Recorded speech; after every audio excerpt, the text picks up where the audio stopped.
with some more algebra. So you spell my name, C-H-E-W, just like it sounds. I'm on YouTube and I want you to subscribe to my channel. It's at Mr.Keith E. Chu. I'm on TikTok and Instagram at Mr. Keith E. Chu, no dot in that. This is called Bear Algebra. Why? I named it after my 12-year-old peekapoo bear. So I call this lesson 2.02C, and 2.02 is talking about solving one-step equations step by step, explaining what all of your reasons are. And these are the extra student examples because I felt like we were going kind of fast since it's kind of technical. So let's look at another example 1. So we have 3 equals 4 plus x. Let me put it down here. So anytime we're solving something step by step, our goal is to undo and isolate the variable. And you undo by using inverse operations, which is like the opposite. So when I look at 3 equals 4 plus x, I ask in my mind, what's happening to the x? Well, we're adding 4 to it. I don't want that. So I do the inverse or opposite. And the opposite, and this is your first step, just drop my red.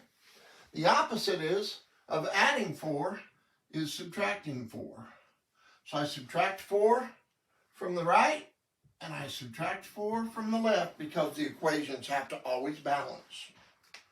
I always tell students, these need to give us a 0 here when you're doing an inverse of adding or subtracting. Well, 4 minus 4 is 0, and 0 plus x is x. And a lot of teachers will tell everybody to line the equal sign up. That's fine. So I've even seen some that would put dots down there, but I usually don't do it. 3 minus 4 is negative 1.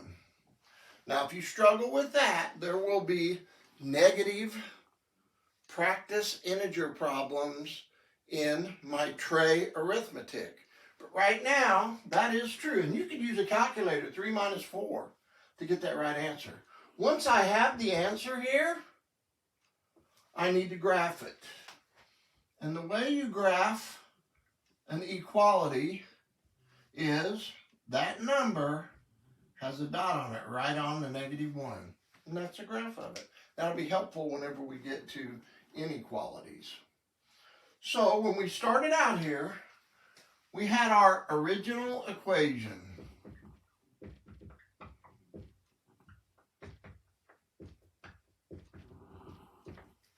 And then we did an inverse operation, and this particular inverse operation was subtracting 4. That's called the subtraction property of equality. And I put POE there. And that's what we would use when we're doing an algebraic proof. Then after we subtract and we get our answer here and simplified it, we graphed it. So then after we graph it, what do? You have to check it. So whenever I'm checking it, I rewrite the original equation.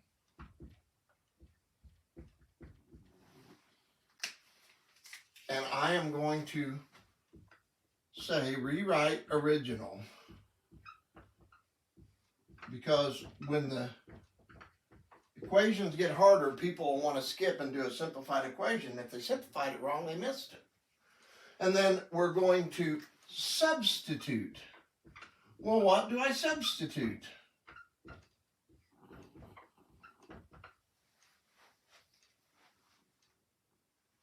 I substitute the value that I said it equals. So wherever there's an x, I'm going to put a parentheses and put a negative 1 in there. Why? Because I said that's what the value was. But I put a little question mark up here because I don't know if that's true or not. So now I'm going to solve this using the order of operations, and this is a simple order of ops because it's a one-step equation. 3 equals 4 plus -1 is 3, and I know it equals, so I simplified it, and a lot of times I would tell students to go ahead and just put a check mark there. So that is all of the steps in that step-by-step equation.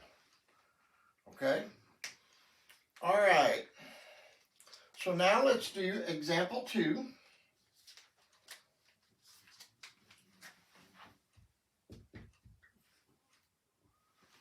And example 2 is 23 plus y equals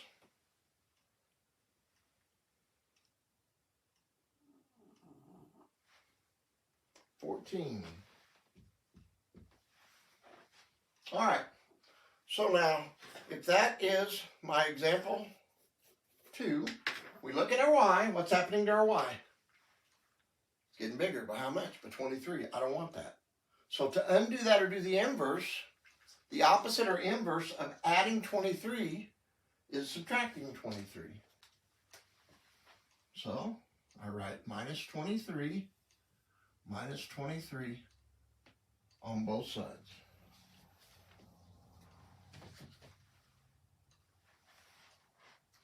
Does any one of them cancel out or get a 0 there? Remember, I said that's what you want. Well, 23 minus 23 is 0, and 0 plus y is going to be y. And then 14 minus 23 will be -9. And if you struggle with that, make sure you check out my integer problems of addition, especially adding negatives or subtracting. All right, so now what would be our first line? This is our original equation.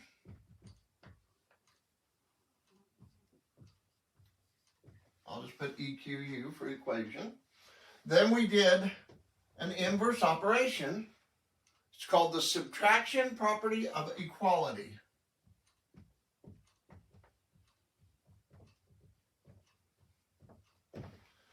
And we did the subtraction property of equality over here too, because both of them were addition problems. If they were subtraction problems, then you would do the addition property of equality. After I have a solution, I graph it. I'm graphing y's. I'm looking at -9, and that is the solution, a dot right at -9. So I simplified here, and then I graphed it. All right, what do you do after you graph it? You go back up to the original, and you rewrite it.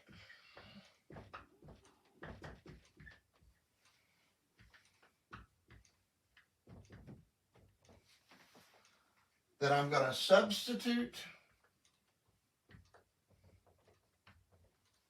order of ops, and then simplify, and hopefully it checks.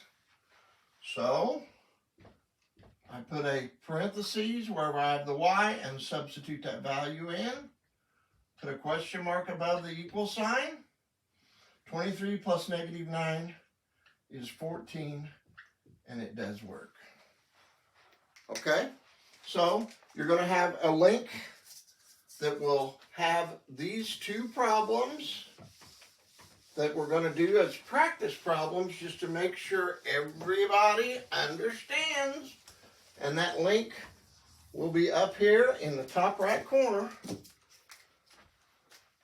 We've got problem A, which is 14 equals m minus 18. And problem B, -18 plus x equals 6. I'm Mr. Chu. This is Bare Algebra, and I want to help you learn how to do these problems. Check us out.